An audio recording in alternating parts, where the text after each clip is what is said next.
Preterit and imperfect are two of the past tenses that we use. It's often confusing because they aren't used for the same actions or events, and it's often hard to know when to use which. So here's some of my examples of when to use preterit and when to use imperfect. And preterit is often our completed actions. It's things that will interrupt other actions, that sort of thing. These will have a definite beginning and end time to them. Whereas when we look at imperfect, these are actions that have no definite end or beginning. The imperfect verbs are used to describe habitual actions, ongoing actions, that sort of thing. So it's ongoing.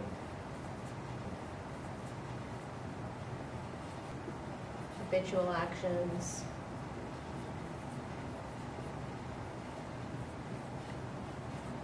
This often gets confusing with the fact that in the preterit we are using it for series of actions.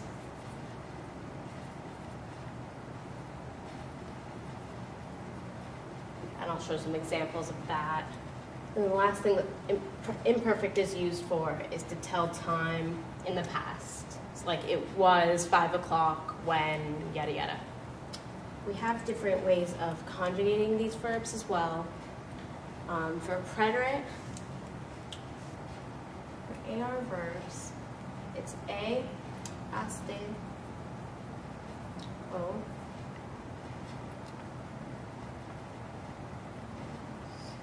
amos, seis, and then aro.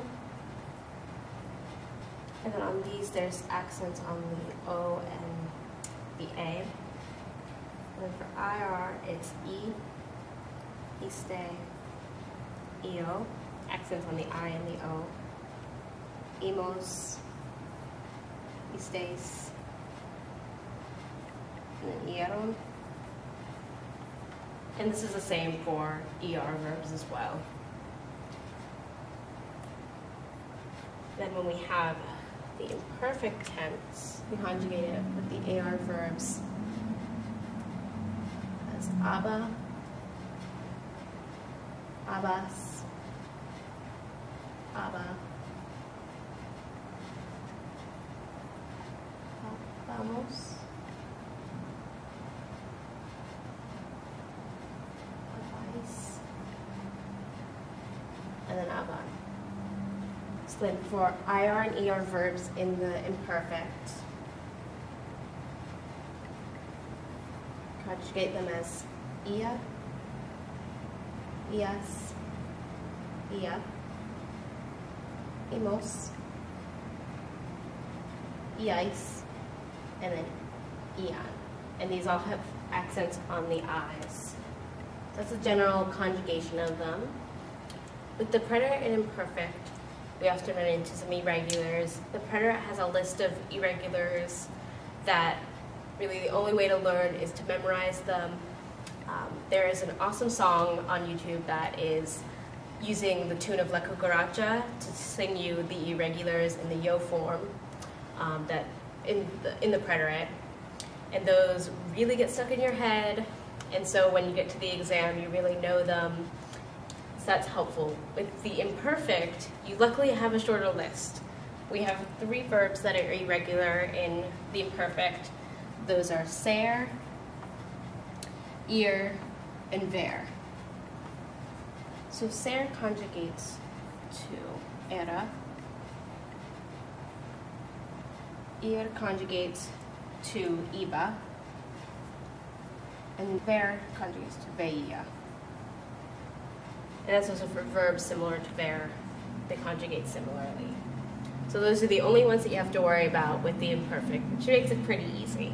For some examples with both of these being used, oftentimes, like I mentioned before, you've got the preterit, which is an interrupting action, and the imperfect, which is an ongoing action. So you will see the two in sentences together. For example,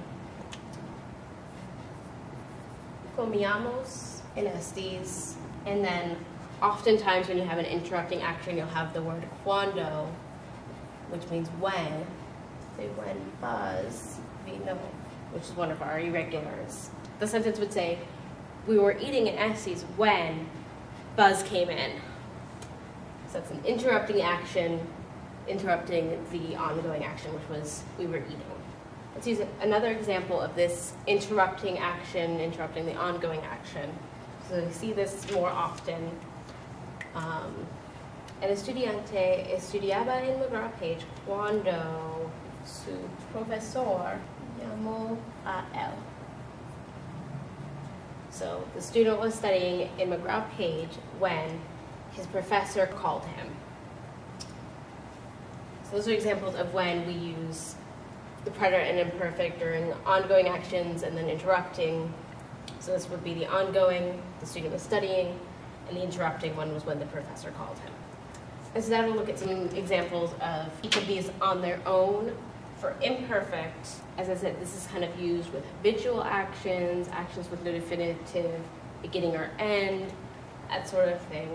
We were trying to say that the football team has been practicing in the past for this game. You could say el equipo de fútbol americano, and then you use your imperfect. Entrenaba por muchas horas cada día. So this means the football team trains, practices for many hours each day. So we're not quite sure, when they start practicing, when they end practicing, how long they practice. It's just we know they have been practicing for many hours each day. So for that reason, we use the imperfect to describe that they've been practicing. Now to look at the preterite tense, if we wanted to say, we won the game, that's a completed action, we won it, definite. Say, el sábado pasado, so last Saturday, nosotros. And then when we use the preterite, ganamos. So that's we won. So these are some examples of when we use preterite versus imperfect, and when we use the two combined in a sentence.